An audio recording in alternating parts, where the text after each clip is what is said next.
grande plus dans l'échelle de la terreur et de l'intimidation, là, en l'occurrence, en direction du corps enseignant? Voilà, exactement. Comme le disait Richard Malka tout à l'heure, c'est un nouveau champ d'activité auquel s'attaquent les islamistes, qui sont souvent en désaccord les uns avec les autres, mais qui ne sont d'accord que pour une chose, c'est pour détruire la République et les infidèles que nous sommes tous à leurs yeux.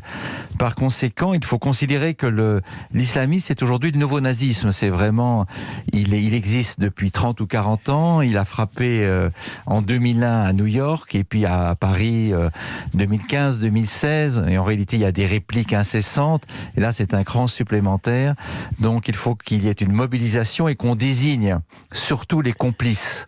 Toute cette partie de la gauche et de l'extrême gauche, que ce soit la France insoumise, et tout à l'heure Alexis Corbière, comme vous l'avez dit, prenait ses distances avec la participation de la France insoumise à cette horrible manifestation de novembre 2019 contre l'islamophobie. Horrible, non pas à cause forcément de ces mots d'ordre de départ, mais à cause du compagnonnage, c'est ça que vous voulez dire? Oui, le compagnonnage abominable du CCIF, qui est évidemment un groupe lié aux frères musulmans, et qui consiste à défendre tout musulman, quel qu'il soit, même si c'est un terroriste. C'est ce que Hakim El Karoui avait très bien marqué dans son livre sur l'islam de France.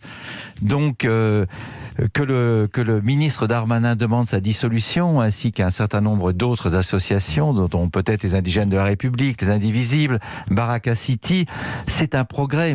Ça fait des années que nous sommes un certain nombre à demander cela, et aujourd'hui il a fallu cette abomination pour que le pouvoir réagisse enfin. Est-ce que les yeux se sont dessillés? Je ne sais pas, mais le chantage à l'islamophobie ne doit plus être possible en France.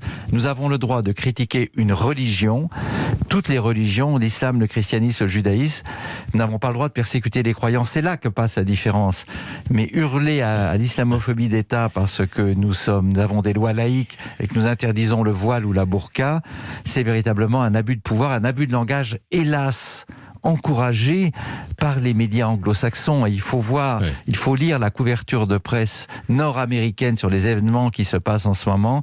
Je dois dire qu'elle est affligeante, mais il y a longtemps que l'Amérique est affligeante par bien des égards. Celle du New York Times notamment. En quoi sont-ils complices, Pascal Bruckner? Parce qu'ils ont, selon vous, mis des cibles dans le dos de tous ceux qui critiquaient l'islam? Alors d'une part, c'est vrai, et c'est particulièrement vrai des Louis Plenel et de Mediapart, mais ce qui est terrible, c'est de constater qu'aujourd'hui, un certain antiracisme est devenu un instrument au service du crime. C'est-à-dire que tous ceux qui ont osé élever la voix contre les formes les plus barbares de la religion coranique, notamment les gens de Charlie Hebdo, ou qui ont osé s'en moquer, ont été effectivement désignés au bras des bourreaux et ont payé du prix de leur sang.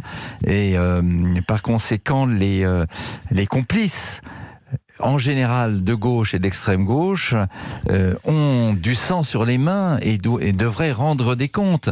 En tout cas, je pense qu'ils sont dans une très mauvaise posture psychologique, mais je compte sur leur ingéniosité pour trouver de nouveaux arguments et pour culpabiliser la France et les institutions de la République. Avec une